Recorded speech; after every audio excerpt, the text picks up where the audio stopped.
A Guten Erev Yom Tov. Real wisdom might be following my own advice. I say more often these days, I'm not suggesting you read the news, but if you do, and in truth, I've been trying to read less news and read better things that are more uplifting and hope instilling, but what can I do? I'm not perfect, and I read the newspaper Friday morning, and it ruined my morning. There's a 73-mile long wall from the North Sea to the Irish Sea, dividing between what was once Britannia and Caledonia. It's never been the actual Scottish border, but it's been in place for 1800 years. On this wall, there's a tree growing beautifully in one of the little dips in the wall. It's in what's called the Sycamore Gap. It's relatively new. It's only been there for 300 or 400 years. This tree made a cameo appearance in a Robin Hood movie a couple of years ago that was filmed in Northumberland. I didn't see it. This tree was voted the UK Tree of the Year a few years ago. Or at least it was growing beautifully until Thursday when it was cut down by a teenager with a chainsaw. For no known motive or reason, just wanton destruction, vandalism, attention seeking. I don't know why this captured my attention or the attention of the 2,000 people who wrote comments in the comments section, but this small, sad event maybe can motivate us to think about increasing some good in our world. Some of the comments said, is this any worse than a teenage girl who was stabbed to death on London public transit last week when she tried to protect her friend against harassment? No, it isn't.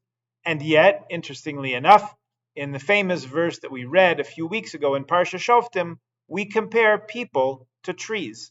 Deuteronomy chapter 20 says, when you besiege a city for many days to wage war against it, to seize it, do not destroy trees by swinging an axe against them, for from it you will eat, and you should not cut it down. Is the tree of the field a man, that it should enter the siege before you, says the verse? This pasuk is asking a rhetorical question. You're going to war against soldiers, so what's going to happen is going to happen. But did the tree do anything wrong that you have to attack it? Is a tree a person? That's what the verse says. All the drushes, all the interpretations go the other way. A tree and a person do have points of comparison, not just because human beings live from eating the fruit of trees, but for many other reasons. The Maharal of Prague among them says, we learn from the tree's production of branches and flowers and roots and fruit that we are also put on earth to be productive and generate moral, intellectual, and spiritual truth. This is why the sages call our good deeds the fruits of our labor. So no, cutting down trees is not the same as killing people. And yes, we have to be aghast at this foolish, destructive act and try to channel that energy into something positive. You could say that Sukkot is something of our Jewish Thanksgiving.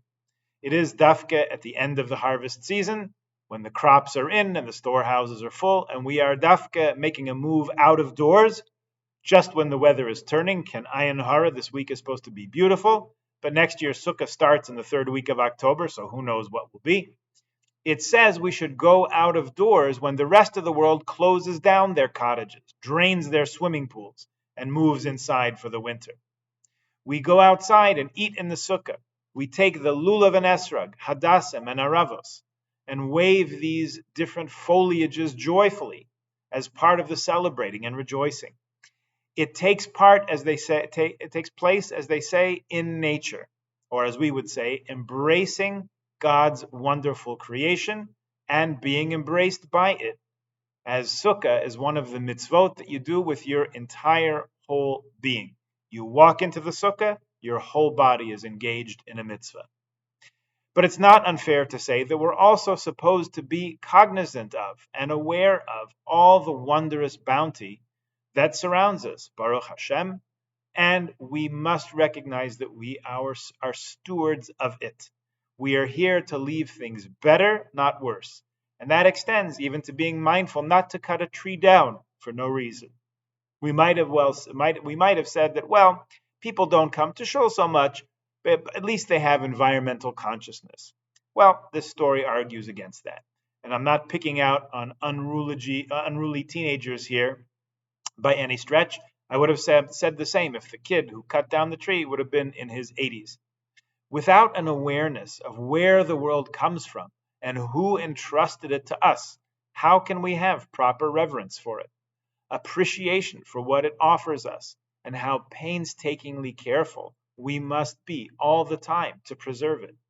Without the system of values and morals, and yes, prohibitions that belief in God and belief in His Torah gives us, how can anyone be expected to know right from wrong?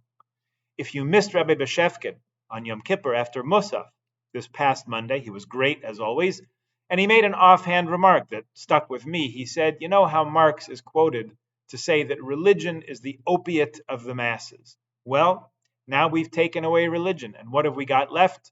A huge opioid epidemic, causing tens of thousands of needless deaths a year. Let us dwell in our Sukkot in joy. Let us wave the lulav and esrog and hadassim and aravos with simcha. Let us sing Hallel together in a loud voice. And from Chol HaMoed onwards, let us proudly model and live the sensitivity to animal, people, plants, and all of God's wondrous creation around us, and inspire others with our thoughtfulness and care." Good Yom Tif, Chag Sameach.